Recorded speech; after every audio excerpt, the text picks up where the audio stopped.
असलामुअलैकुम दोस्तों, क्या हाल है? ठीक हो दोस्तों? आज की जी वीडियो है ना वो है कि सब्ज़ चारा देना चाहिए या खुश्क चारा देना चाहिए।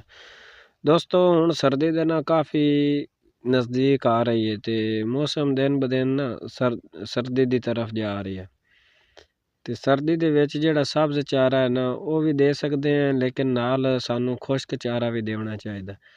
तुसी इस तरह करो कि अगर जिहड़ा बंदा सब्ज़ चारा दे रही है ना ਉਹਦੇ ਵਿੱਚ ਇਹ ਹੁੰਦਾ ਹੈ ਕਿ ਜਾਨਵਰ ਵਕਤੀ ਤੌਰ ਤੇ ਬੜਾ ਰਜਿਆ ਖਲੋਂਦਾ, ਬੜਾ ਉਹ ਨਾ ਯਾਨੀ ਕਿ ਵਕੀਆਂ ਸ਼ਕੀਆਂ ਚਾਈ ਖਲੋਂਦਾ, ਬੜਾ ਨਸ਼ੋ ਨੁਮਾ ਤੇ ਬੜੇ ਸੋਹਣਾ ਲੱਗਦਾ ਪਿਆ। लेकिन वो जितना ज़्यादा पेशाब छोटा करता है, मुतरेंदा है, वो उतना ही ज़्यादा कमज़ोर होता है। ਉਹਦੇ ਨਾਲ ਸਾਨੂੰ ਖੁਸ਼ਕ ਚਾਰਾ ਵੀ ਦੇਣਾ ਚਾਹੀਦਾ। ਸਬਜ਼ ਚਾਰਾ ਸਾਨੂੰ ਇਸ ਤਰ੍ਹਾਂ ਹੈ ਕਿ ਧੁੱਪ ਟਾਈਮ ਹੋਵੇ, ਦੁਪਹਿਰ ਟਾਈਮ ਹੋਵੇ, ਉਸ ਟਾਈਮ ਅਸੀਂ ਉਹਨਾਂ ਨੂੰ ਸਬਜ਼ ਚਾਰਾ ਦੇਵੀਏ। ਔਰ ਸੈਕਿੰਡ ਟਾਈਮ ਸਾਨੂੰ ਚਾਹੀਦਾ ਹੈ ਕਿ ਅਸੀਂ ਖੁਸ਼ਕ ਚਾਰਾ ਜਿਨ੍ਹਾਂ ਇਲਾਕਿਆਂ ਦੇ ਅੰਦਰ ਅਗਰ ਗੁਆਰੇ ਦਾ ਬੂੰ ਮਿਲਦਾ ਹੈ, ਤੂੜੀ ਜਾਂ ਮਿੱਸਾ ਜਾਂ ਮੂੰਗਫਲੀ ਦਾ ਮਿੱਸਾ ਹੈ, ਚਨੇ ਦਾ ਹੈ, ਮੂੰਗੀ ਦਾ ਹੈ, ਹੋਰ ਜਿਸ ਤਰ੍ਹਾਂ ਕੋਈ ਉਹਨੂੰ ਚਨਾ ਯਾਨੀ ਕਿ ਜਿਸ ਤਰ੍ਹਾਂ ਜਿਸ ਚੀਜ਼ ਨੂੰ ਆਸਾਨੀ ਨਾਲ ਮੁਯੱਸਰ ਹੈ ਉਹੀ ਚਾਰਾ ਉਹਨੂੰ ਦੇ, ਚਾਹੇ ਖੁਸ਼ਕ ਦੇ ਚਾਹੇ ਸਬਜ਼ ਦੇਵੇ। ਤੇ ਇੱਕ ਟਾਈਮ ਤੁਸੀਂ ਸਬਜ਼ ਦਿਓ, ਇੱਕ ਟਾਈਮ ਤੁਸੀਂ ਖੁਸ਼ਕ ਦਿਓ।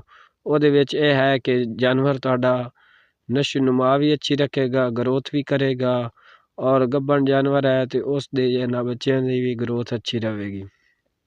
दूसरी गल ये है बई कुछ लोगों ने लूसन दी है बनाई हुई है और दूसरा जंतर दी, हर किसी का अपना, यानी कि जिस तरह साडा इलाका है ना जंग दा, उस दे अंदर ये है कि भाईजान तूड़ी गंदम दी आसानी नाल मिल जाती है और इत्थे ज़्यादा गंदम दी ही तूड़ी मिलती है, बाकी कम मिलती है। गुआरे दी कदी मिलती है, लेकिन आम जिहड़ी तूड़ी ज़्यादा इस्तेमाल हो रही है ना साडे इलाके वो गंदम दी।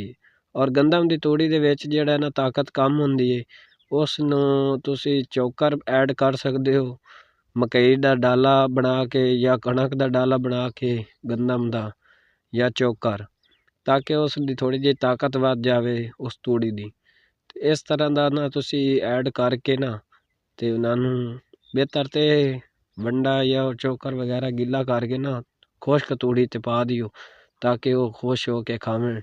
और जितनी खुश्क चारे ते ग्रोथ करदी है ना, इतनी सब्ज़ ते नहीं करदी।